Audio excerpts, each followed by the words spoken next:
dari Sayyidina Abdullah bin Abbas radhiyallahu an, ia berkata, baginda Rasulullah sallallahu alaihi wasallam suatu hari bertanya kepada iblis, kam ahba'uka min ummati, kam ahba'uka min ummati, ahibba'uka min ummati, berapakah jumlah kekasihmu dari umatku?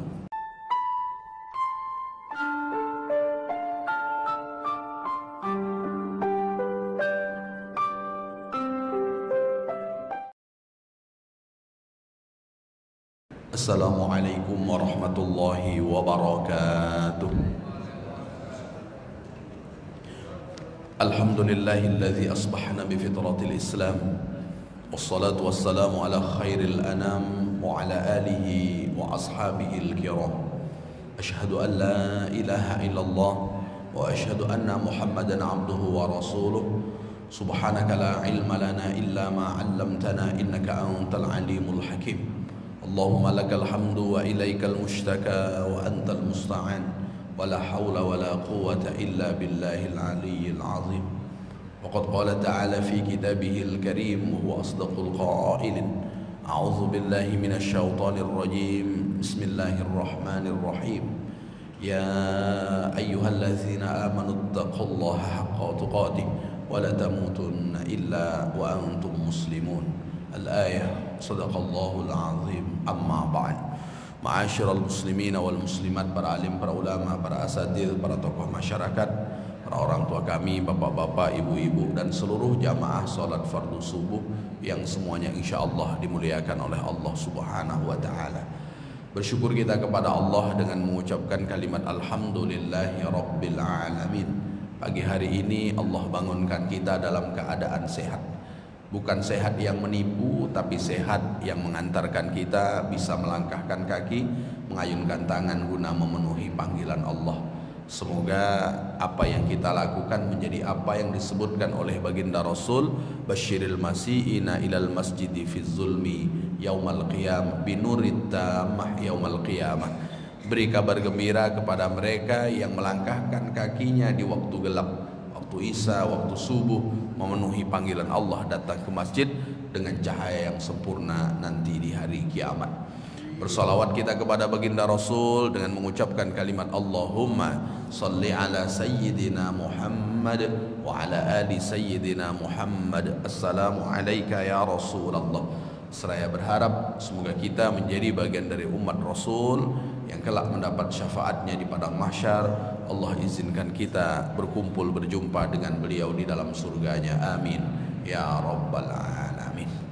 Bapak ibu jamaah yang dimuliakan oleh Allah Subhanahu wa taala, pada pagi hari ini saya masih melanjutkan untuk membacakan makalah yang ke-28 dari Sayyidina Abdullah bin Abbas radhiyallahu an. Ia berkata, baginda Rasulullah sallallahu alaihi wasallam suatu hari bertanya kepada iblis, kam ahba'uka min ummati, kam ahba'uka min ummati, ahibba'uka min ummati, berapakah jumlah kekasihmu dari umatku? Yang kemudian iblis menjawab ada 10, dan sudah kita sampaikan di pertemuan sebelumnya beberapa terkait dengan kekasih iblis. Saya ulang sedikit. Kekasih iblis di urutan yang pertama adalah al-imamul ja'ir, imam yang berlaku zalim. Kemudian yang kedua, kekasih iblis itu adalah wal mutakabbir, orang-orang yang sombong. Kemudian yang ketiga, kekasih iblis adalah wal ghaniyul ladzi la yubali min aina yaktasibul mal wa fi madza yunfik. Yang ketiga adalah orang kaya yang tidak pernah memperdulikan dari mana harta dia dapat dan untuk apa kemudian dia gunakan. Yang keempat, wal alimul ladzi saddaqal amir ala juri, orang alim, orang yang berpengetahuan tapi yang membenarkan perbuatan zalim yang dilakukan oleh pemimpinnya. Kemudian selanjutnya wattajirul khain, selanjutnya adalah pedagang yang berkhianat, pedagang yang tidak jujur. Itulah beberapa hal yang dijawab oleh iblis di hadapan baginda Rasul sallallahu alaihi wasallam terkait dengan kekasihnya. Tentu kita tidak ingin menjadi kekasih iblis, karena di antara pernyataan Imam Hasan Basri ketika menafsirkan salah satu firman Allah Subhanahu wa taala, min syarri ma khalaq, memohon pelindungan kepada Allah dari seburuk ciptaan Allah Subhanahu wa taala. Di antara penjelasan beliau, yang dimaksud makhluk Allah yang paling buruk itu adalah iblis wa zurriyatuh, iblis dan keturunannya. Itu adalah makhluk Allah Subhanahu wa taala yang paling buruk. Kalau itu dinisbahkan oleh Imam Hasan Basri sebagai makhluk Allah yang paling terburuk, maka tentu kita tidak ingin menjadi bagian dari kekasihnya. Apalah maknanya menjadi kekasih tapi dari makhluk Allah Subhanahu wa taala yang paling buruk. Lalu berikutnya, siapakah kekasih iblis itu? Yang berikutnya adalah wal muhtakir. Muhtakir itu orang yang menimbun makanan pokok di saat murah, lalu kemudian saat paceklik, saat payah, dia akan jual dengan harga yang berlipat-lipat ganda. Makanya dijelaskan oleh Imam Nawawi yang dimaksud muhtakir bi ayyastaril qut wa ma yu'inu alaih. Dia memberi makanan pokok, dia membeli barang-barang kebutuhan dasar, dia beli waktu barang itu murah, lalu kemudian dia kumpulkan dan kemudian dia timbun. Saat nanti barang itu tidak ada, saat barang itu nanti payah dicari, dia baru akan mengeluarkannya dengan harga yang berlipat-lipat ganda. Jadi dia beli di waktu murah, lalu kemudian dia timbun sampai di saatnya waktu mahal, baru kemudian dia akan jual dengan harga yang setinggi-tingginya, karena itu pasti akan laku karena menjadi hajat, menjadi kebutuhan banyak orang. Maka dalam perdagangan, Bapak Ibu yang dimuliakan oleh Allah Subhanahu wa taala, Islam mengajarkan dengan cara yang baik, bahwa kita membeli di waktu harga murah lalu kemudian kita timbun, karena ini kebutuhan banyak orang. Saat barang itu mahal, lalu kemudian kita akan menjualnya juga dengan berlipat-lipat ganda. Itu yang tidak diperbolehkan di dalam agama. Saat, mohon maaf Bapak Ibu, harga minyak melambung, lalu kemudian orang sebelum minyak itu naik, dia beli dulu yang murah-murah, lalu kemudian dia akan jual dengan harga yang tinggi. Dan model dagang seperti ini satu di antara dagang yang tidak diperbolehkan di dalam agama, dan masuk dalam kategori satu di antara kawan dan kekasih iblis. Nah, itu di urutan berikutnya tentang siapakah kekasih iblis yang disebutkan oleh baginda Rasul sallallahu alaihi wasallam. Sehingga Rasulullah mengingatkan, man ihtakara ta'aman arba'ina yauman, orang yang menyimpan, menimbun makanan pokok, menimbun kebutuhan pokok sampai 40 hari. Ini batasannya sampai 40 hari dia simpan. Kalau barang itu dengan modalnya yang banyak dia simpan sampai kemudian 40 hari, maka nanti di peredaran perdagangan barang itu menjadi langka. Kalau barang itu langka, maka akan menjadi mahal, dan dia akan menjual dengan harga yang mahal pula. Darabahullahu bil juzami wal iflas, maka Allah Subhanahu wa taala akan timpakan kepada yang bersangkutan penyakit kusta, dan Allah akan timpakan kepada yang bersangkutan dengan yang disebut dengan iflas. Iflas itu bangkrut. Mungkin dengan dia menjual harga 3-4 kali lipat dari harga membelinya, lalu kemudian dia mendapatkan keuntungan, tapi kemudian itu tetaplah dihitung sebagai kebangkrutan bagi yang bersangkutan. Kenapa kebangkrutan bagi yang bersangkutan? Karena itu adalah perbuatan zolimnya saat dia di dunia. Jadi tak ada perbuatan zolim yang dilakukan oleh seseorang, melainkan di hari kiamat nanti akan menjadi kebangkrutan bagi yang bersangkutan. Mungkin dia bawa pahala sholatnya, dia bawa pahala zakatnya, dia bawa pahala puasanya, tapi pahala itu ternyata habis untuk menebus kezoliman yang dia lakukan kepada orang. Maka itulah yang Rasulullah sebut muflis. Karena ketika itu Rasulullah berada di hadapan para sahabatnya. Lalu kemudian Rasulullah tanya, manil muflisu minkum, menurut kalian siapakah muflis itu? Kata para sahabat, man laisa lahu mata'un wala dirhamun. Wahai Rasul, orang yang muflis itu adalah orang yang sudah tidak punya harta benda, tak punya aset, tak punya kekayaan, dan kemudian dia juga tidak punya uang. Itu yang disebut oleh para sahabat terkait dengan siapakah orang yang bangkrut. Tapi ternyata Rasulullah mengatakan, yang bangkrut di hari kiamat itu bukan yang hartanya habis. Yang bangkrut di hari kiamat itu bukan yang kemudian asetnya habis, Tapi yang bangkrut itu saat pahalanya habis untuk menebus dan membayar orang yang dia zalimi. Itulah yang disebut dengan orang bangkrut. Dan satu di antara orang yang bangkrut nanti di hari kiamat adalah orang yang menimbun makanan kebutuhan pokok sampai 40 hari saat dia berdagang dan lain sebagainya. Kemudian selanjutnya wazani.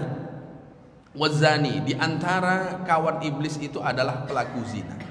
Pelaku zina ini satu di antara perbuatan yang dahulu sudah lama ada, termasuk di zaman jahiliyah. Di antara perbuatan orang-orang jahiliyah itu adalah perbuatan zina. Maka mereka yang dahulu berbaiat kepada baginda Rasul, termasuk para perempuan pada waktu itu, di antara kalimat yang mereka ungkapkan adalah wala yaznina. Mereka tidak akan pernah berbuat zina lagi. Kenapa? Karena perbuatan zina itu adalah perbuatan orang jahiliyah.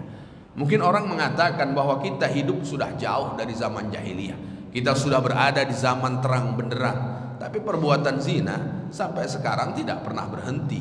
Selalu ada. Mungkin satu tempat ditutup, tapi kemudian bermunculan tempat-tempat kecil menjamur kemudian di mana-mana. Banyak yang menggunakan kedok A, kedok B, kedok C, tapi ternyata juga untuk melakukan perbuatan zina. Wal'iyadzubillah, kita sama-sama memohon perlindungan kepada Allah Subhanahu wa ta'ala. Makanya Islam itu mengajarkan supaya orang selamat dari perbuatan zina, ada yang namanya nikah. Nikah itu untuk menyelamatkan orang dari perbuatan zina. Tapi meskipun Islam sudah memberikan jalan supaya orang tidak terjatuh dalam perbuatan zina, tapi justru ada banyak orang juga yang kemudian terjatuh dalam perbuatan zina tersebut. Maka ini yang diingatkan bahwa satu di antara kawan iblis, siapa? Para pelaku zina. Itu satu di antara kawan-kawan iblis. Maka kemudian Rasulullah mengingatkan, iyyakum wazina, jauhilah oleh kalian perbuatan zina. Kenapa? Fa inna fihi arba'a hisalin. Karena orang yang berbuat zina ada 4 keburukan yang akan menimpa kepada yang bersangkutan. Apa keburukan yang akan menimpa kepada orang-orang yang berbuat zina? Yang pertama, yuzhibul baha'u minal wajhi. Yang pertama, akan hilang bahak itu wajah yang ketika diperhatikan oleh orang ada wajah apa namanya ya, kalau ditengok oleh orang, maka wajah itu selain menenangkan dilihat oleh orang, wajah itu ada rasa sungkan orang melihatnya, ada rasa hormat orang melihatnya. Tapi kalau kemudian orang yang sudah berlaku zina, maka kehormatan pada orang tersebut, rasa sungkan orang berjumpa dengan orang tersebut itu akan hilang. Kenapa? Satu di antara penyebabnya adalah perbuatan zina. Kemudian yang kedua, wayaqta'ur rizqa. Satu di antara perbuatan zina itu akan menutup pintu-pintu rezeki. Jadi perbuatan zina itu akan menutup pintu-pintu rezeki. Tapi justru sebagian orang rezekinya banyak justru karena berbuat zina. Sebagian orang menganggap itu. Kenapa? Karena pekerjaannya mudah, lalu kemudian uangnya banyak. Pekerjaannya tidak payah dan menurutnya membuat senang, tapi kemudian untungnya berlipat ganda.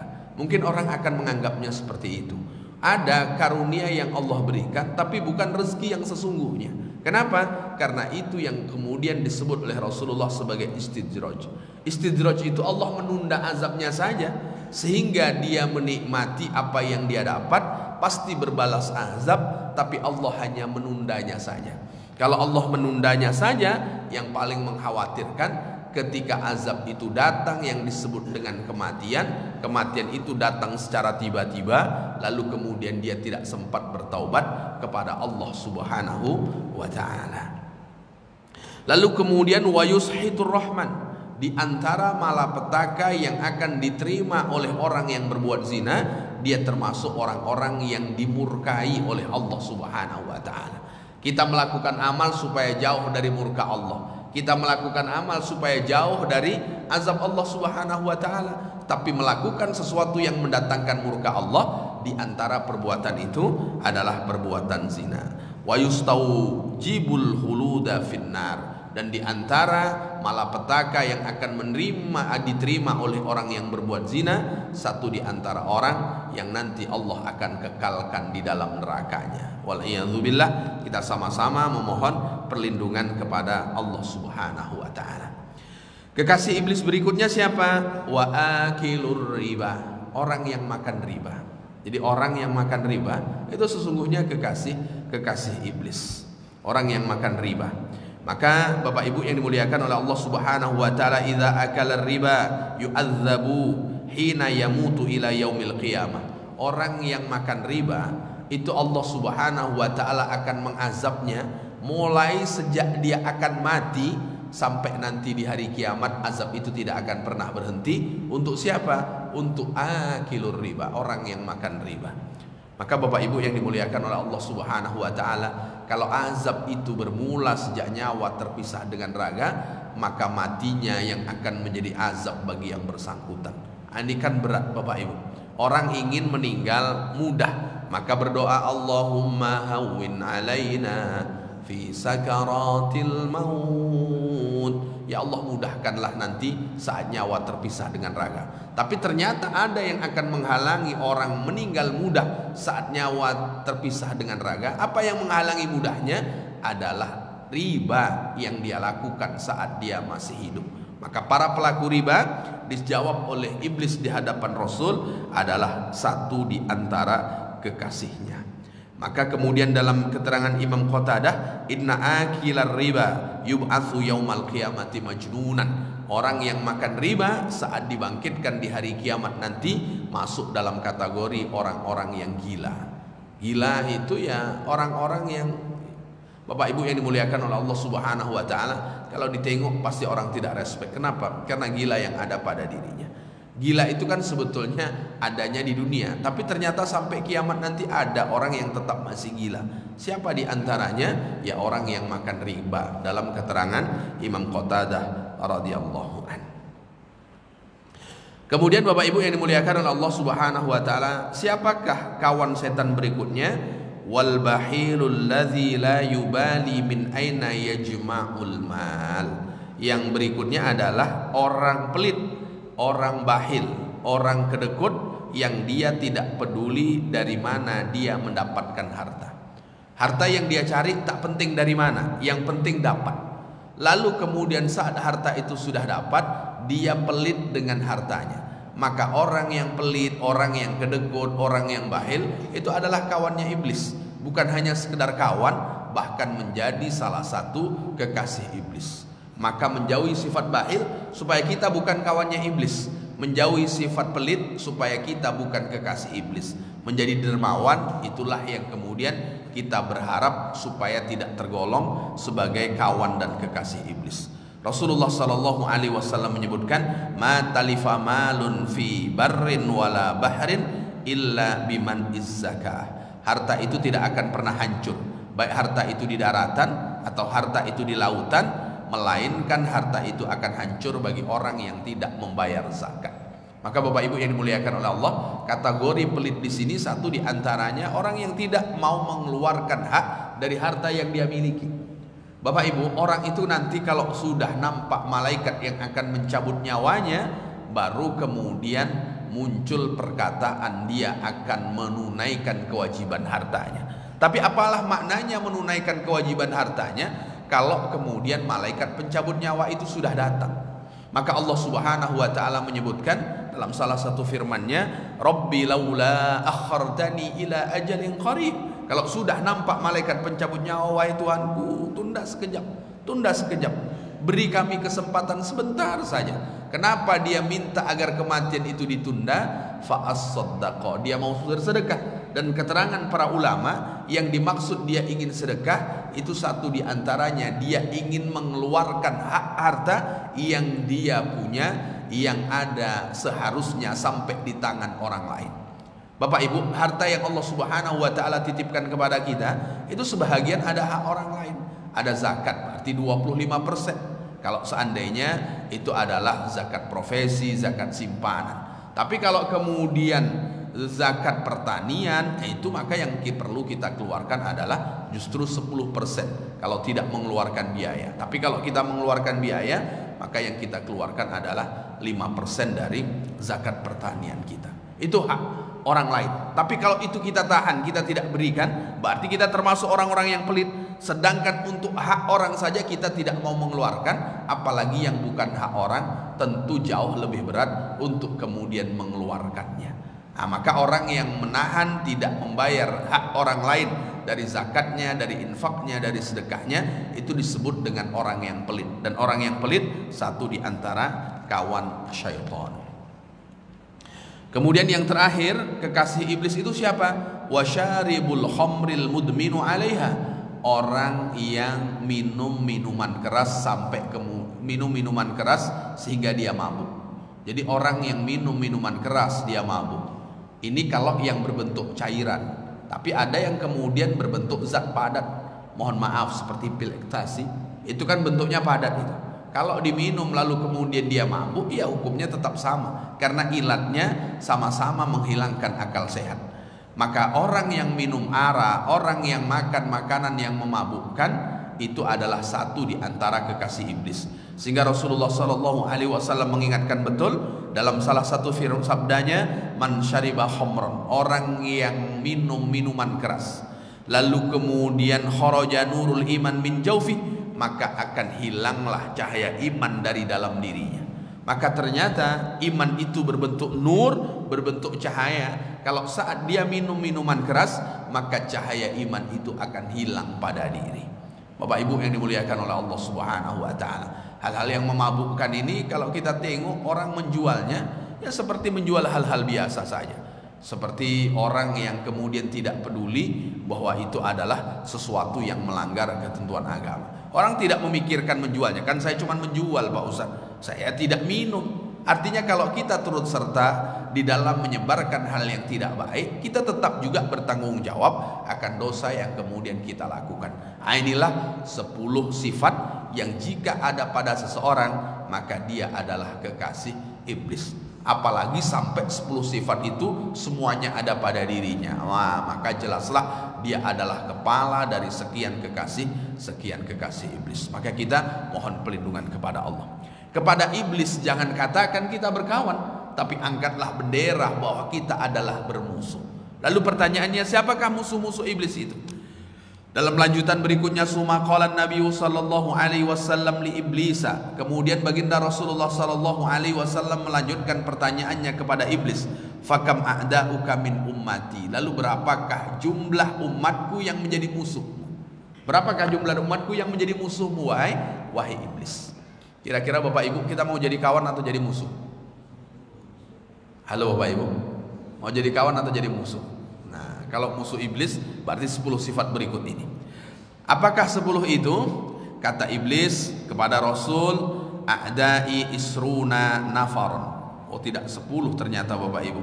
A'da'i isruna nafaron, musuhku itu ada 20 golongan. Nah, ini kata iblis. Ternyata musuhnya lebih banyak dibanding kawannya. Kalau kawan iblis 10, tapi musuhnya adalah 20. Nah, 20. Jadi kalau ingin menjadi musuh iblis, ya terlibatlah dalam 20 ini, pasti akan menjadi musuh iblis. Musuh iblis apa kata iblis? Awwaluhum anta ya Muhammad fa inni ubghiduka. Musuhku yang pertama engkau wahai Muhammad, karena aku membencimu. Jadi orang yang membenci Nabi Muhammad SAW berarti sama dia dengan iblis. Karena yang membenci Nabi Muhammad SAW itu adalah iblis. Jadi ketika Rasulullah tanya, iblis langsung mengatakan, engkau orang yang pertama menjadi musuhku wahai Muhammad, aku sangat membenci. Maka orang yang cinta kepada Nabi Muhammad SAW, dia musuh iblis. Dan orang yang membenci Nabi Muhammad SAW berarti dia adalah kawan iblis. Maka mencintai baginda Rasul sallallahu alaihi wasallam salah satu caranya adalah mengikuti tunjuk ajarnya. Maka Rasulullah sallallahu alaihi wasallam sebutkan, man ahya sunnati faqad ahabbani wa man ahabbani kana ma'i fil jannah. Orang yang menghidupkan sunnahku, itulah yang disebut orang yang mencintaiku, dan orang yang mencintai aku kelak bersama denganku di dalam surga. Maka kepada Nabi Muhammad sallallahu alaihi wasallam hadirkanlah rasa cinta. Sejak dahulu sudah banyak orang yang membenci Rasul. Satu di antara yang membenci Rasulullah dari kalangan keluarganya ada namanya Abu Lahab. Abu Lahab itulah orang yang namanya Allah abadikan di dalam Al-Quran dengan surat Al-Lahab. Al-Lahab itu maknanya kalau dalam terjemahan itu yang menyala-nyala, karena lahab itu seyogyanya pantas menjadi sifat untuk api. Tapi kenapa Abu Lahab ini kok nama kunyahnya dengan kalimat lahab? Abu Lahab mendapatkan panggilan lahab itu karena memang orangnya itu ganteng, wajahnya itu berseri-seri. Karena orangnya ganteng, wajahnya berseri-seri, maka namanya panggilannya Abu Lahab. Karena namanya Abdul Uzza, hamba berhala Uzza, tapi kemudian dipanggil Abu Lahab karena orangnya ganteng. Tapi ibu-ibu jangan pula nanti pulang ke rumah nengok suaminya ganteng, lalu kemudian dipanggil wahai Abu Lahab, marah dia nanti. Atau bapak-bapak nengok istrinya cantik balik ke rumah, wahai Ummu Lahab, karena konotasinya sudah tidak elok kalau dipanggil dengan Abu Lahab atau Ummu Lahab, itu sudah tidak elok. Meskipun dulu Abu Lahab itu sebutan, bukan konotasinya tidak baik, tapi karena gantengnya Abu Lahab sehingga dipanggil Abu Lahab. Itu Abu Lahab itu orangnya memang ganteng, tapi kemudian dia justru membenci baginda Rasul Sallallahu Alaihi Wasallam. Dan yang diantara yang membenci Rasul adalah iblis. Maka orang yang turut serta membenci Rasul iblis. Seperti orang-orang jahiliyah yang bencinya dengan Nabi Muhammad Sallallahu Alaihi Wasallam dipanggil Abtar, Abtar, Abtar, Muhammad Abtar, Muhammad Abtar, Muhammad laki-laki yang tak punya anak laki-laki. Itu diejek luar biasa. Jadi meninggalnya Sayyid Qasim, meninggalnya Sayyid Ibrahim, kedua putra Nabi Muhammad Sallallahu Alaihi Wasallam, itu orang-orang memanggil Nabi Muhammad dengan panggilan Muhammad Abtar, Muhammad Abtar, Muhammad Abtar. Membencinya mereka kepada Rasul sampai dipanggil laki-laki yang tak punya anak laki-laki. Maka kata iblis, orang yang pertama aku benci adalah engkau wahai Muhammad. Itu yang pertama, sehingga menjadi musuh iblis. Kemudian yang kedua, siapakah musuh? Kemudian wa abghadu ahli baitik. Lalu kemudian keterangan Imam Nawawi, ternyata yang dibenci oleh iblis bukan hanya Nabi Muhammad dan keluarga Nabi Muhammad. Maka keturunan Nabi Muhammad yang terus mengikuti jejak Nabi Muhammad, mereka adalah orang-orang yang dibenci oleh iblis. Jadi iblis ini tak tanggung, membencinya bukan hanya kepada Nabi Muhammad, sampai keturunannya pun bencinya luar biasa. Maka ada orang, engkau sampai 7 keturunanmu tak akan aku maafkan. Berarti ini mengikuti cara iblis untuk kemudian membenci seseorang. Apalah salahnya keturunan berikutnya? Kan dia tak punya kesalahan dengan kita, tapi kemudian ikut dibenci hanya karena kesalahan ayahnya, hanya karena kesalahan atuknya, dan kemudian seterusnya. Kemudian berikutnya, siapa yang menjadi musuh iblis? Wal alimul amilu bil ilmi. Kemudian musuh iblis yang kedua adalah alim. Alim orang yang berilmu. Jadi orang yang berilmu itu musuh iblis. Orang yang punya pengetahuan, orang yang Allah titipkan ilmu, itu adalah musuh iblis. Tapi al-amilu bil ilmi, yang ilmunya itu berbuah amal. Bapak ibu belajar, lalu bapak ibu amalkan, bapak ibu menjadi musuh iblis. Tapi kalau bapak ibu belajar tak bapak ibu amalkan, belum menjadi musuh iblis. Jadi musuh iblis itu siapa? Ketika kita mendapatkan pengetahuan berbuah amal, itu menjadi musuh iblis. Kira-kira bapak ibu, kan kita sudah sering mendengarkan pesan tentang sabar, lalu kemudian pesan menahan diri supaya tidak marah. Kalau kita marah bapak ibu, kita sudah dapat ilmu jangan marah, tapi kemudian kita marah. Saat kita marah, kawan atau musuh iblis bapak ibu? Kawannya atau musuhnya? Kita menjadi kawannya. Itu yang disebut dengan ilmu yang kemudian berbuah dalam bentuk amal. Jadi kalau dapat dalam bentuk amal, bukan semuanya mampu kita kerjakan, mampu kita amalkan, tapi ada di antara pengetahuan itu yang kemudian kita amalkan. Lalu kemudian berikutnya bapak ibu, wahamilul Quran. Musuh iblis berikutnya siapa? Hamilul Quran. Hamilul Quran itu gelar untuk orang yang hafal Quran. Dalam bahasa Arab klasik, orang yang hafal Quran itu bukan hafiz sebutannya, tapi hamil. Hamilul Quran. Jadi hamilul Quran itu orang yang hafal Quran. Karena sebutan hafiz itu nanti nisbahnya kepada orang yang hafal banyak hadis dengan hitungan jumlah tertentu. Maka hamil. Maka di antara musuh iblis itu siapa? Ya orang-orang yang hafal Al-Quran. Maka kalau bapak ibu mengarahkan anaknya, mengarahkan cucunya supaya menjadi musuh iblis bukan kawannya, ya masukkan ke pesantren yang di dalamnya ada di antara materi kurikulumnya adalah menghafalkan Al-Quran. Maka orang yang mencetak para penghafal Quran berarti mereka adalah orang yang mencetak para musuh iblis. Ini musuh iblis di urutan yang ketiga. Yang pertama Nabi Muhammad, yang kedua orang alim yang mengamalkan ilmunya, yang ketiga wahamilul Quran, orang yang hafal Quran. Tapi orang hafal Quran yang mana yang menjadi musuh iblis? Idza amala bima fi, orang yang bukan hanya sekedar hafal tapi juga mengamalkan apa yang ada di dalamnya. Nah, ini yang berat di sini nih Bapak Ibu. Jadi hafal dia tapi mengamalkannya. Karena banyak orang yang hafal tapi berat untuk mengamalkannya. Jadi yang menjadi musuh iblis ini yang mana? Yang mengamalkannya. Kalau dia tidak mengamalkannya, maka dia belum mengangkat bendera untuk menjadi musuh iblis. Maka dalam riwayat Rasulullah SAW sebutkan, hamalatul kurfan urafa'u ahlil jannah yaumal qiyamah. Di antara orang yang dikenal sebagai penduduk surga di hari kiamat nanti, siapa? Mereka penghafal Quran. Jadi kalau sudah nampak para penghafal Quran, nah ini penduduk surga ini. Jadi di hari kiamat, hari kebangkitan, kalau nampak mereka para penghafal Quran, nah itu adalah dikenal sebagai penduduk surga. Maka di antara keluarga dan orang spesial Allah di dunia ini siapa dia? Ahlul Quran. Ahlul Quran itu ahlullah. Orang yang hafal Quran, mengamalkan hafalannya itu disebut dengan ahlullah wa hassatuh, keluarga Allah, dan kemudian orang-orang spesial Allah Subhanahu wa taala di muka bumi. Kalau di muka bumi dia juga sudah dikenal sedemikian rupa, maka di hari kiamat nanti mereka juga dikenal sebagai penduduk surga. Jadi penduduk surga sebelum masuk ke dalam surga itu siapa? Mereka adalah para penghafal Quran yang mengamalkan apa yang kemudian dia tahu dari Al-Quran yang kemudian sudah dia hafalkan. Yang paling berat ini kan mengamalkannya Bapak Ibu. Kalau hafal meskipun berat, tapi ada yang lebih berat dibanding menghafal itu sendiri. Apa dia? Mengamalkannya. Lalu ahlu Quran itu adalah orang yang sudah dikenal sebagai penduduk surga di hari kiamat. Wa syuhada'u quwadu ahlil jannah. Kalau para pemimpin penduduk surga itu adalah orang-orang yang syahid. Orang-orang yang syahid itu nanti menjadi para pemimpin penduduk surga. Jadi kalau orang-orang yang terkenal itu ya nanti para penghafal Quran yang mengamalkan ilmunya. Kalau yang menjadi pemimpin adalah orang-orang yang syahid di jalan Allah Subhanahu wa taala. Wal anbiya'u sadatu ahlil jannah, dan para pemimpin artinya sadah itu orang-orang yang dituankan di surga itu nanti siapa ya? Para nabi.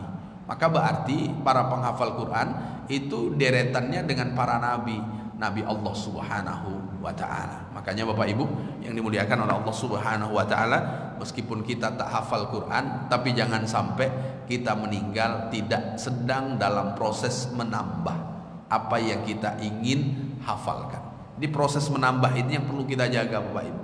Karena untuk sampai ke 30 itu berat. Yang menjadi lebih berat lagi kalau sudah hafal menjaganya supaya tidak hilang. Nah itu kan jauh lebih berat lagi. Tambah lebih berat lagi kalau supaya tidak hilang mengamalkannya. Nah itu jauh lebih berat lagi. Jadi Al-Quran itu ada tingkatan-tingkatannya. Kenapa bertingkat-tingkat Bapak Ibu? Nanti di hari kiamat para penghafal Quran, orang-orang nanti akan dipanggil dan disuruh oleh Allah Subhanahu wa taala, Iqra warattil kama turattil fid dunya. Bacalah dan bacalah dengan tartil sebagaimana engkau membacanya dengan tartil waktu engkau berada di dunia. Jadi nanti di hari kiamat Allah juga meminta kita untuk membaca Al-Quran. Kira-kira Bapak Ibu di hari kiamat nanti masih ada mushaf seperti ini tidak? Tidak ada. Lalu yang kita baca yang di mana? Mahfis sudur, bukan mahfis sutur. Mahfis sudur itu Quran yang ada di dalam hati. Kalau mahfis sutur Quran yang ada di lembaran. Maka nanti yang akan kita baca adalah yang ada di dalam hati. Dan tempat kita, posisi kita di surga tergantung di surat yang keberapa yang kita kemudian berhenti membacanya. Jadi kalau Allah Subhanahu wa taala suruh, kira-kira kita berhenti di surat yang keberapa dari 114 surat di dalam Al-Quran. Itulah yang menentukan level kita di sisi Allah Subhanahu wa taala tentang tingginya. Maka yang paling tinggi siapa? Yang paling tinggi ya orang saat Allah minta untuk membacanya, dia selesai membacanya. Tapi yang tidak selesai ya berhenti di situ. Maka jangan sampai kita tidak berada di tempat yang kita berusaha untuk menambahnya, karena itulah yang nanti menentukan level kita di hadapan Allah Subhanahu wa taala. Meskipun sudah payah untuk menghafal, tapi ada niat untuk menambah. Diusahakan yang kita niat untuk menambahnya itu adalah surat Al-Baqarah dengan surat Ali Imran. Kenapa dua surat itu? Ka'annahuma ghamamatani. Dua surat ini nanti di padang mahsyar akan menjadi dua gumpalan mendung yang akan memberikan naungan bagi orang yang gemar, yang berusaha untuk menghafalnya dan kemudian mengamalkan dua surat tersebut. Berikutnya Bapak Ibu, siapakah musuh setan itu? Wal muazzinu lillah fi khamsi shalawatin. Orang yang mengumandangkan azan salat 5 waktu. Jadi muazzin ini musuh setan Bapak Ibu. Makanya satu di antara syiar di dalam Islam itu adalah azan. Dan satu di antara cabang iman itu adalah ta'zimu sya'airillah, mengagungkan syiar-syiar Allah. Dan di antara syiar Allah Subhanahu wa taala adalah mengumandangkan azan. Orang yang mengumandangkan azan salat 5 waktu, dia itu musuh setan. Maka Bapak Ibu kalau ingin menjadi musuh setan, dia kumandangkanlah azan di salat 5 waktu. Jadi itu adalah musuh setan, orang yang mengumandangkan azan. Maka Rasulullah Shallallahu Alaihi Wasallam menyebutkan tentang keistimewaan orang yang mengumandangkan azan. Orang itu kan kalau mengumandangkan azan, setan kan lari. Berarti kalau setan lari, berarti dia menjadi musuh setan, menjadi musuh setan. Lalu kemudian Rasul menyebutkan al-muazzinul muhtasibu, orang yang mengumandangkan azan, dari azannya dia hanya berharap mendapatkan pahala dari Allah. Dia tidak berharap dipuji dan dia tidak berharap A, B, C dan seterusnya. Dari dia mengumandangkan azan, yang dia harap hanya muhtasib. Dia termasuk orang-orang yang mengharap pahala dari Allah dari azan yang ia kumandangkan. Apa kata Rasulullah? Kasyahid, dia itu seperti orang yang mati syahid. Dia seperti orang yang mati syahid nilainya. Kalau dia seperti orang yang mati syahid, idza mata lam yudawwadu fi qabri. Kalau dia mati, termasuk orang yang tubuhnya tidak akan dimakan oleh cacing tanah. Jadi kalau Bapak Ibu ingin menjadi salah satu orang yang utuh jasad kita saat kita berada di liang lahat, sama dengan orang yang mati syahid. Siapa dia? Orang yang mengumandangkan azan. Dia tidak berharap pamrih, melainkan hanya mengharap dapat pahala dari Allah Subhanahu wa ta'ala. Nah, ini Bapak Ibu, ini istimewanya orang yang mengumandangkan azan. Tapi kalau kemudian kita tengok sejak masa Rasul, azan itu tidak sembarangan orang. Azan itu dipilih orangnya. Maka pada masa Rasulullah ada namanya Bilal bin Rabah, itu muazin Rasul. Ada yang juga kemudian disebut dengan Abdullah ibnu Ummi Maktum, itu juga orang yang mengumandangkan azan pada masa Rasulullah SAW, dan ada beberapa sahabat-sahabat yang lain. Itu tidak semuanya mengumandangkan azan. Memang ada orang-orang yang Rasulullah pilih, dan orang yang mengumandangkan azan itu rata-rata yang suaranya bagus. Maka beruntunglah Bapak Ibu kalau Allah titipkan suara yang merdu. Untuk bapak-bapak, ibu-ibu jangan ikut azan. Ini hanya untuk bapak-bapak saja. Maka ibu-ibu cari kesempatan lain yang kalau mati nanti jasadnya utuh, seperti keistimewaan orang yang syahid, seperti keistimewaan orang yang mengumandangkan azan tapi karena Allah. Nah, ini karena Allah ini yang paling payah dicari ini. Kalau karena tugas banyak orang melakukannya, tapi kalau karena Allah Subhanahu wa taala murni, tidak dengan yang lainnya, ini yang payah untuk kemudian menghadirkan itu pada diri. Dan itu ada pada masa Rasulullah Sallallahu Alaihi Wasallam. Abdullah ibnu Ummi Maktum ini buta Bapak Ibu, buta. Dia buta yang Allah sebutkan dalam surat Abasa itu Abdullah ibnu Ummi Maktum itu. Jadi Rasulullah itu Allah tegur, itu gara-gara Abdullah ibnu Ummi Maktum itu yang Allah sebutkan Abasa wa tawalla an ja'ahul a'ma. Bermuka masam, berpaling ketika datang seorang yang buta. Itu Abdullah ibnu Ummi Maktum yang kemudian menjadi tukang azan Rasul. Biasanya kalau menjelang subuh yang akan azan itu Bilal. Kalau sudah masuk waktu subuh, yang akan mengumandangkan azan adalah Abdullah ibnu Ummi Maktum. Jadi Abdullah ibnu Ummi Maktum ini karena buta, maka dia azannya kalau waktu subuh sudah pasti masuk. Tapi kalau Bilal bin Rabah, karena dia tidak buta, maka 10 menit, 15 menit sebelum azan subuh itu masuk mengumandangkan azan. Makanya Bapak Ibu kalau puasa Saat azan berkumandang dan engkau sedang memegang botol air, maka habiskanlah. Itu yang dimaksud adalah azannya Bilal, bukan azannya Abdullah ibnu Ummi Maktum. Ini jangan disalahpahami Bapak Ibu. Ini sudah dijelaskan oleh Imam Ibnu Hajar Al-Asqalani. Maka kalau azan masih minum, kenapa? Karena ada hadisnya kok, boleh minum sampai kemudian habis ketika minuman itu sudah di tangan, azan dikumandangkan. Itu yang dimaksud bukan azan subuh, tapi yang dimaksud adalah azan menjelang subuh. Dan dulu yang mengumandangkan adalah Bilal bin Rabah. Nah, ini keistimewaan orang yang azan. Banyak sekali sebetulnya orang-orang azan itu menjadi istimewa karena dia musuh iblis. Kemudian menjadi istimewa yang berikutnya, kalaulah dia mati dan azannya memang murni mengharap pahala dari Allah Subhanahu wa taala sampai mati, maka dia termasuk orang-orang yang nanti berada di alam kuburnya, termasuk orang-orang yang tidak tersentuh oleh cacing tanah, sehingga menjadi orang yang jasadnya utuh sebagaimana utuhnya jasadnya para syuhada. Nah, ini dia. Jadi kalau ingin menjadi orang yang utuh, ya mengumandangkan azan. Tapi suara saya tak elok Pak Ustaz. Nah, itu yang saya tidak tahu nih. Karena suara ini biasanya rata-rata faktor gen ya, keturunan. Kalau orang tuanya suaranya pas-pasan, tiba di anak juga pas-pasan. Kalau suara orang tuanya bagus, nah biasanya suara anaknya juga bagus. Maka azan itu, mohon maaf, azan itu paling panjang Bapak Ibu boleh dengan 14 harokat. Membaca Al-Quran paling panjang itu berapa harokat Bapak Ibu? Berapa? 6. Paling panjang kan? Azan itu 14. Jadi kalau 14 kira-kira orang yang nafasnya pendek atau nafasnya panjang? Panjang. Suaranya bagus, nafasnya panjang. Ini azan sempat pula curi nafas itu kan. Nah, makanya wajar kalau dahulu ya dipilih, tidak sembarangan orang kemudian bisa mengumandangkan azan. Dalam keterangan Imam Nawawi, al-muadzinu alladzi arada bi adzanihi wajhallah lahu ajrun ka ajri syahid wala ta'kuluhul ard. Dari hadis tadi penjelasan Imam Nawawi, orang yang mengumandangkan azan dia tidak berharap dari azannya melainkan ridho dari Allah Subhanahu wa taala, maka dia akan mendapatkan pahala seperti pahala syahid, dan dia termasuk orang yang kalau sudah mati jasadnya tidak akan disentuh oleh cacing tanah, termasuk orang yang utuh, jasadnya tidak akan dimakan oleh bumi, jasadnya tidak akan dimakan oleh tanah. Nah, ini Bapak Ibu yang dimuliakan oleh Allah, ya kalau ingin ya jadi tukang azan, daftar ke Masjid Al-Falah, menjadi muazin kedua saya.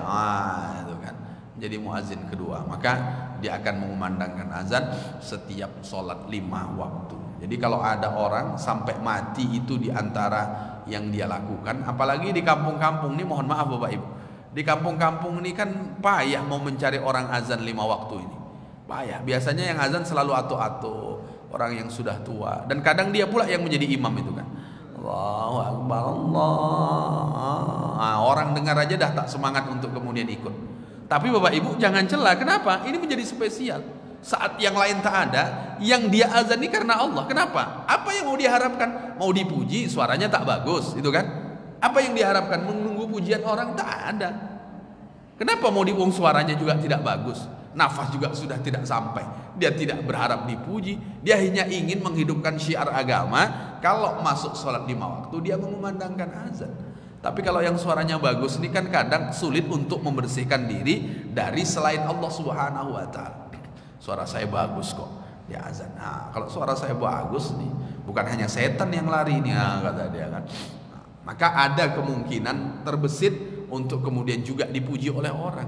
Maka yang karena Allah Subhanahu wa taala itulah yang kemudian menjadi satu di antara musuh setan, dan dia juga menjadi yang istimewa di sisi Allah Subhanahu wa taala. Bahkan ketika di alam barzakh pun dia adalah orang yang dijaga jasadnya sebagaimana jasadnya para nabi, sebagaimana jasadnya para syuhada.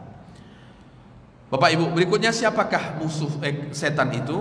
Wa muhibbul fuqara wal masakin wal yatama. Musuh setan berikutnya adalah orang yang mencintai fakir miskin dan orang yang mencintai anak-anak yatim. Jadi kalau ingin menjadi musuh setan, cintailah fakir miskin, cintailah anak-anak yatim. Jadi orang yang mencintai anak-anak yatim, mencintai fakir miskin, mereka adalah musuh setan. Jadi kalau ingin menjadi musuh, ya mencintai fakir miskin. Fakir miskin dia cintai, para anak-anak yatim dia cintai. Rasulullah Shallallahu Alaihi Wasallam menyebutkan al-julusu mina ma'al fuqara minat tawaddu. Orang yang mau duduk bersama dengan fakir miskin itu menunjukkan dia adalah orang yang rendah hati. Jadi Bapak Ibu, kalau ingin tergolong sebagai orang tawaddu, mau tidak kita duduk dengan fakir miskin? Kalau kita hanya duduk dengan orang yang satu kasta dengan kita mau duduk orang yang lebih kastanya dari kita, itu belum menunjukkan ketawaduan sesungguhnya. Di antara orang yang tawadhu sesungguhnya siapa? Orang yang mau duduk dengan fakir miskin. Dengan fakir miskin dia mau duduk, mau ngobrol, duduk biasa saja. Ternyata itu berat Bapak Ibu. Jadi untuk duduk orang yang menganggap tak selevel dengannya, itu paling berat Bapak Ibu. Maka duduk dengan fakir miskin itu cara diantara melunakkan kerasnya hati kita. Kalau kita duduk dengan orang yang kastanya sama bahkan lebih, itu akan menunjukkan kita keras hati. Maka sesungguhnya satu diantara yang akan melembutkan hati kita, ya rajin-rajin duduk dengan orang fakir miskin. Duduk dengan pemulung, ngajak cerita sesekali, lalu kemudian bawakan nasi, atau kemudian duduk dengan orang-orang yang berada di panti jompo, bawakan nasi. Duduk juga. Rasul Shallallahu Alaihi Wasallam, Bapak Ibu, di Masjid Nabawi dulu ada namanya Ahlus Sufa. Ahlus Sufa itu orang-orang yang tak punya rumah, yang tak punya rumah. Kalau tak punya rumah, ini tentu fakir miskin. Rumah tak ada, lalu kemudian tinggal di Masjid Nabawi. Satu di antaranya Abu Hurairah. Dan siapa di antara orang yang sering membawakan makanan? Rasulullah. Selain Rasulullah, siapa orang yang sering membawakan makanan?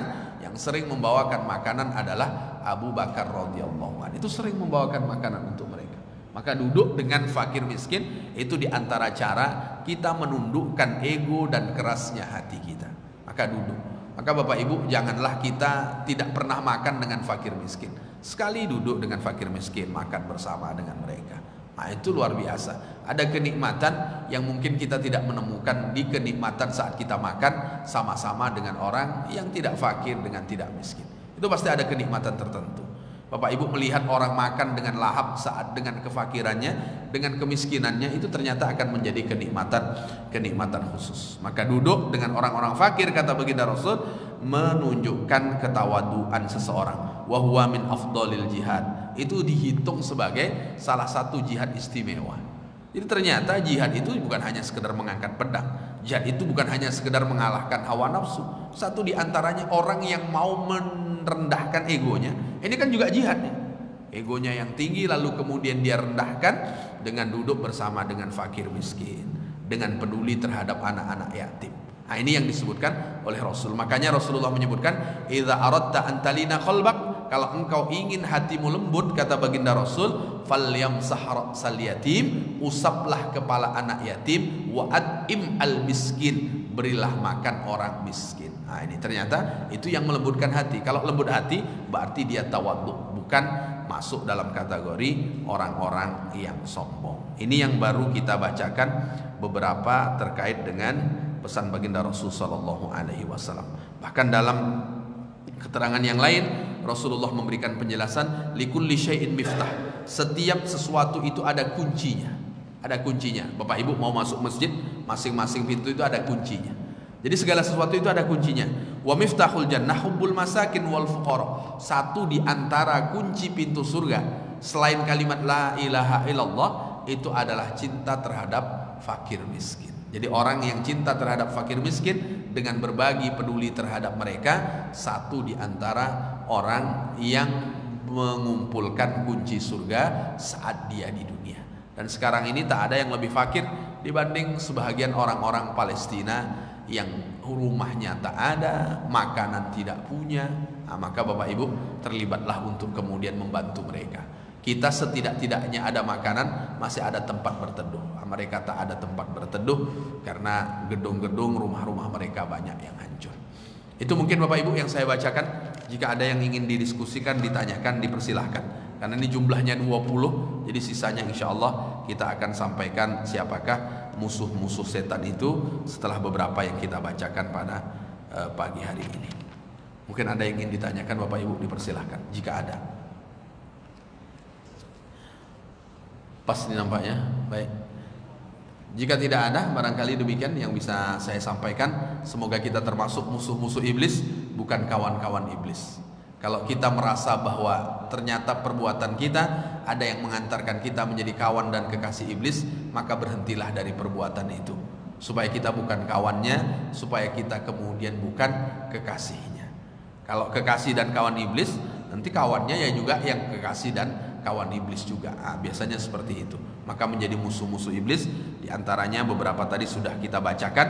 Ada pertama Nabi Muhammad, kedua orang berilmu yang mengamalkan ilmunya, yang ketiga orang hafal Quran yang mengamalkan apa yang ada dari Al-Quran yang dia hafal, kemudian yang keempat adalah orang-orang yang mengumandangkan azan, dan kemudian yang kelima orang yang mencintai fakir miskin dan kemudian anak-anak yatim. Demikian tutur kata yang kurang berkenan saya mohon maaf.